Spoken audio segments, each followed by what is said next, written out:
19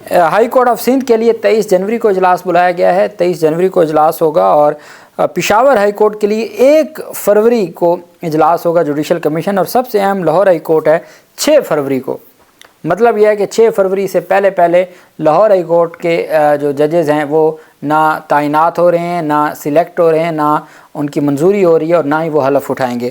The schedule is circulated in advance for the convenience of the worthy members and adjustment of their جو ہے وہ diaries accordingly, کہ آپ اپنی جو شیڈول ہے اس کو دیکھ لیں اور اس کے مطابق آپ شیڈول کے مطابق چیزوں کو دیکھیں۔ اور یہ اجلاس ہونے جا رہے ہیں 17 جنوری کو اسلام آباد high court, Balochistan high court, اور 23 جنوری کو سندھ ہائی کورٹ، اور پشاور ہائی کورٹ 1 فروری کو، اور 6 فروری کو لاہور ہائی کورٹ۔ یہ جو ہے وہ یہ اس وجہ سے ہے کہ جب پہلے ججز تعینات ہو جاتے ہیں پھر دوسرے ججز، اب دلچسپ بات تب بنے گی جب 26ویں یعنی ترمیم اب آگے جنوری کے دوسرے ہفتے میں سماعت کے لیے مقرر ہونے جا رہی ہے۔ اگر وہ سسپینڈ ہو گئی پھر جوڈیشل کمیشن کہاں کھڑا ہوگا، چونکہ اکثریتی ججز جو آئینی بینچ کے اکثریتی ججز کے حوالے سے بھی بڑی خوشائند باتیں سامنے آ رہی ہیں۔ خیر، اب آگے چونکہ ہر چیز کا ایک آپ یاد رکھیے گا کہ ایک وہ منصوبہ ہے جو لوگ بناتے ہیں، اور ایک منصوبہ وہ ہے جو اللہ پاک کی جانب سے بنایا جاتا ہے۔ اسلام آباد ہائی کورٹ کے لیے میں پہلے آپ کو ججز کے نام اور پھر مختصر تعارف بھی آپ کے سامنے رکھتا ہوں۔ اسلام آباد ہائی کورٹ میں ایڈیشنل ججز کی تعیناتی کے لیے بھجوائے گئے ناموں میں سے 3 ڈسٹرکٹ اینڈ سیشن ججز ہیں اور ایک ایڈیشنل سیشن جج ہے۔ ایڈیشنل سیشن جج ہمایوں دلاور، کسی تعارف کا محتاج نہیں۔ راجہ جواد عباس حسن صاحب، یہ وہ جج صاحب ہیں جنہوں نے دہشت گردی کے 2014 کے دھرنوں کے مقدمات میں عمران خان کو بری کیا تھا، اور پہلے جواد حسن عباس صاحب تھے، جج تھے، اور پھر آپ کو یاد ہوگا 9 مئی سے متعلق ایک کیس کا انہوں نے فیصلہ دیا تھا، اور انہوں نے کہا تھا کہ جو بندہ سرکار کی کسٹڈی میں تھا اس کے اوپر کیسے مقدمہ ہو سکتا ہے، تو پھر اس کے بعد ان کو ہٹا دیا گیا تھا اور ان کی جگہ پہ پھر باقی دہشت گردی کے ججز آئے تھے۔ سیشن جج اعظم خان صاحب، یہ بھی کچھ عرصہ کے لیے نیب کے جج لگے تھے عمران خان کے کیس میں، پھر ان کو بھی ہٹا دیا گیا تھا۔ اور شاہ رخ ارجمند صاحب، اب 2 ججز وہ 2 ججز یہ، اب یاد رکھیے گا کہ جو جیسے کہتے ہیں نا رائٹ لیفٹ، وہ والا حساب ہے۔ اچھا، اس کے بعد ایڈیشنل ججوں کے لیے بھجوائے گئے دیگر ناموں میں ایڈوکیٹ عدنان بشارت ہیں، ایڈوکیٹ سید قمر حسین ہیں، ایڈوکیٹ عمر اسلم انعام امین منہاس ہیں، Muhammad Usman Ghani Rashid Cheema, additional advocate general Islamabad Ayaz Shaukat, advocate Adnan Haider, Nudrat Bayan Majeed, سلطان مظہر شیر خان، کاشف علی ملک اور دانیال اجاز، شاہد محمود کھوکر، بابر بلال، محمد عبدالرافع اور چودھری حفیظ اللہ یعقوب کے نام شامل ہیں۔ جوڈیشل کمیشن کو بھجوائے گئے مذکورہ ناموں کی سیویز اور دیگر متعلقہ ریکارڈ ای میل کے ذریعے بھجوا دیا گیا ہے۔ اسلام آباد ہائی کورٹ میں 4 ایڈیشنل ججوں کے لیے جوڈیشل کمیشن کا اجلاس 17 جنوری کو ہوگا۔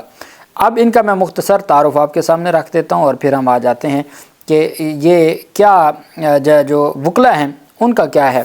سید قمر حسین سبزواری، یہ سابق وائس چیئرمین ہے اسلام آباد بار کونسل کے، جن کو نامزد کیا گیا ہے سید قمر حسین سبزواری، یہ سابق وائس چیئرمین ہیں اسلام آباد بار کونسل کے۔ دوسرے نمبر پر عمر اسلم ہیں، اسلام آباد ہائی کورٹ کے یہ پہلے چیف جسٹس سردار اسلم صاحب مرحوم کے یہ بیٹے ہیں عمر اسلم۔ راجہ انعام امین منہاس، یہ ANF کے چیف پروسیکیوٹر ہیں اور یہ ڈی چوک احتجاج کیس میں تاجروں کے وکیل ہیں۔ جو ڈی چوک احتجاج کیس چل رہا ہے اس میں یہ وہ جو نام نہاد تاجر تھے یہ ان کے وکیل ہیں، اس جن کا نام ہے راجہ انعام امین منہاس، یہ ANF کے چیف پروسیکیوٹر بھی ہیں۔ پھر آ جاتے ہیں عثمان غنی راشد، یہ اس وقت نیب کے پروسیکیوٹر تھے جب مریم نواز اور صفدر اوان کی بریت کے وقت، یہ اس وقت نیب کے پروسیکیوٹر تھے جب انہوں نے بیان دیا تھا جی کہ ان کے لیے معافی ہے۔ پھر اس کے بعد ایاز شوکت، یہ موجودہ ایڈوکیٹ جنرل اسلام آباد ہیں۔ پھر ہمایوں دلاور کو آپ جانتے ہیں جنہوں نے عمران خان کو 3 سال کی سزا دی۔ پھر اعظم خان ہیں، ڈسٹرکٹ اینڈ سیشن جج ہیں۔ شاہ رخ ارجمند جو ابھی توشہ خانہ 2 کیس والے ہیں۔ عدنان حیدر اندھاوا، یہ فورن سروس چھوڑ کر وکالت کو انہوں نے ترجیح دی اور ٹیکس میٹرز کے یہ اچھے وکیل ہیں۔ راجہ جواد عباس، یہ انسداد منشیات کی عدالت کے جج ہیں اور اسلام آباد میں یہ سب سے سینئر سیشن جج ہیں اور بڑے اپ رائٹ جج ہیں جج جواد عباس صاحب۔ کاشف علی ملک، یہ سابق لیگل ایڈوائزر ہیں CDA کے، یہ بیسیکلی چودھری نثار علی خان کے بھانجے ہیں، لیکن اور یہ گورنر پنجاب کے بھی قریبی عزیز ہیں، لیکن ایک بات ہے کہ کاشف ملک کا اپنا ایک جو نام ہے اور اپنی جو انہوں نے محنت کی ہے اور ایک وہ لائق آدمی ہیں اور لائق جج ہیں، اس وجہ سے ان کا بھی نام سامنے آیا ہے۔ چودھری حفیظ اللہ یعقوب یہ ڈسٹرکٹ بار کے سابق صدر ہیں، چودھری حفیظ اللہ یعقوب جن کا نام سامنے آیا ہے۔ اچھا، کاشف علی ملک کا جو اصل معاملہ ہے کہ جو بیرسٹر گوہر علی خان کی جانب سے نام آئے تھے، وہ اصل میں کاشف علی ملک کا نام بیرسٹر گوہر علی خان نے دیا تھا جو چودھری نثار کے بھانجے ہیں، اور اس کی وجہ یہ ہے کہ وہ ایک لائق جج ہیں۔ چودھری نثار کے بھانجے کو اگر ہم سائڈ پہ کر دیں، ان کی رشتہ داری کو سائڈ پہ کر دیں، تو وہ ایک لائق جج ہیں، اب لائق وکیل ہیں۔ اب یہ نام ہے، اب آپ دیکھ لیں کہ ججز میں سے 4 ججز میں سے کس نے تعینات ہونا ہے؟ ہمایوں دلاور اور شاہ رخ ارجمند صاحب ہیں، اور پھر اس کے بعد اعظم خان اور ان کے ساتھ جو دوسرے جج صاحب ہیں جواد حسن عباس صاحب، وہ حالانکہ وہ سینئر ترین جج ہیں، بڑے اپرائٹ جج ہیں۔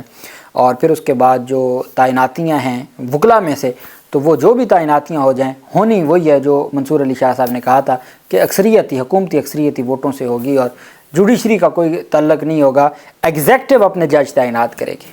اسلام آباد ہائی کورٹ میں ان کو پہلے بڑی پریشانی لاحق تھی، اور اب وہ اپنے جج تعینات کریں گے۔ یہ تفصیلات سامنے آئی ہیں۔ اللہ پاک پاکستان کا حامی و ناصر ہو۔ بہت شکریہ۔ اللہ حافظ۔ پاکستان زندہ باد۔